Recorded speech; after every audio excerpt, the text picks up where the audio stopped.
네, 장두식 작가입니다. 제목은 우울증은 제가 없다. 에스프레소 그 코너에서 송혜진 산업부 차장의 이야기를 들어보겠습니다. 누군들 아프고 싶어서 아프겠나? 넷플릭스 드라마 정신병동에도 아침이 와요. 일상을 견디다 마음에 생채기가 나는 사람이라면 한 번쯤 봤으면 하는 작품이다. 그 주인공 정다은은 정신병동 간호사로 일하다 가까이 지냈던 그 환자의 죽음을 목격하고 우울증을 또 겪는다. 침대에서 일어나지 못하고 나중엔 최근 일들을 기억하지 못하는 증상까지 보인다. 다은은 그럼에도 자신이 우울증이란 사실이 알려지면 사회생활이 어려워질까봐 두려워 병원에 가지 않으려고 또 한다. 이런 다은에게 선배 간호사가 말한다. 아픈 건 네 잘못도 죄도 아니다라고. 우리나라에 그 우울증 환자 수가 100만 명이 넘은 지 오래다. 2022년 이미 100만 744명을 넘어섰다.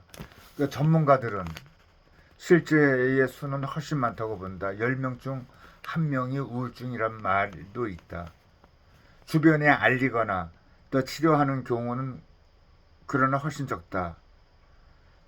우리나라의 우울증 치료율은 11%로 OECD 국가 중에서도 최저다. 단단한 편견이 이유다. 우울증은 사회생활을 제대로 못하는 이들이나 걸리는 것이라는 그 선입견이 이들을 또 이축을 시킨다. 지난달 10일 그 대전의 한 초등학교에서 교사가 학생을 또 살해한 직후에 가해자에게 우울증 병력이 있었다는 보도가 또 쏟아졌다. 휩쓸린 여론이 바뀌려면 시간이 필요하다. 해당 교사가 우울증에 범죄를 저지른 것이 아니라는 정황은 나중에 또 나왔다. 가해자가 사건 전부터 범행 도구를 여러 차례 검색했고 흉기를 미리 구입했다는 사실도 또 드러났다. 우울로 인한 충동 범죄가 아니라 계획적인 그 범죄였다는 그런 얘기라. 전문가들 목소리도 또 잇따랐다. 30여 년 동안 우울증 환자를 진료를 해왔지만은 다른 사람을 살인한 경우는 본 적이 없다. 죄를 저지른 사람에게 죄가 있을 뿐 우울증은 죄가 없다.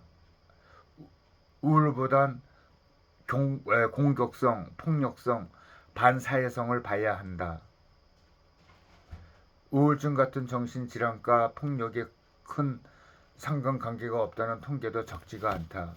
대검찰청에 따르면 절도나 폭력 같은 강력 범죄를 정신질환자들이 저지르는 비율은 약 0.5% 정도로 약물 중독자보다는 훨씬 낮았다.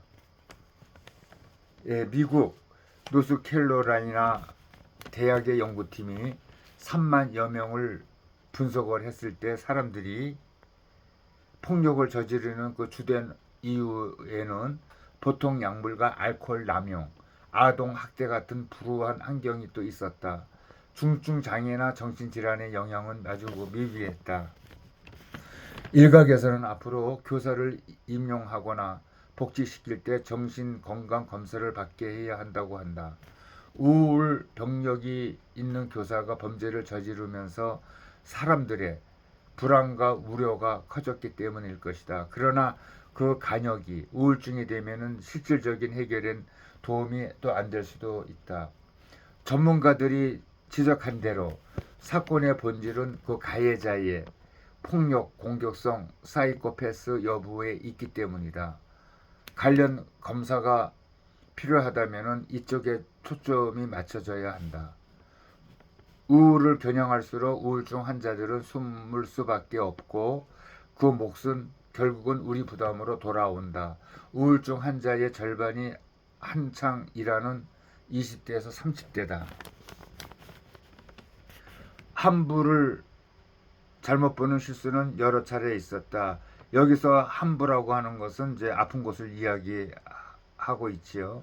한때 범죄자의 집에 만화책이 있으면은 가해자가 만화를 많이 봐서 범죄를 저지른다고 했고, 범죄자가 또 PC방에서 잡히면은 게임 중독이 또 원인이라고 또 했다. 시행착오 끝에 이것이 옳은 분석이 아님을 이제는 다들 안다.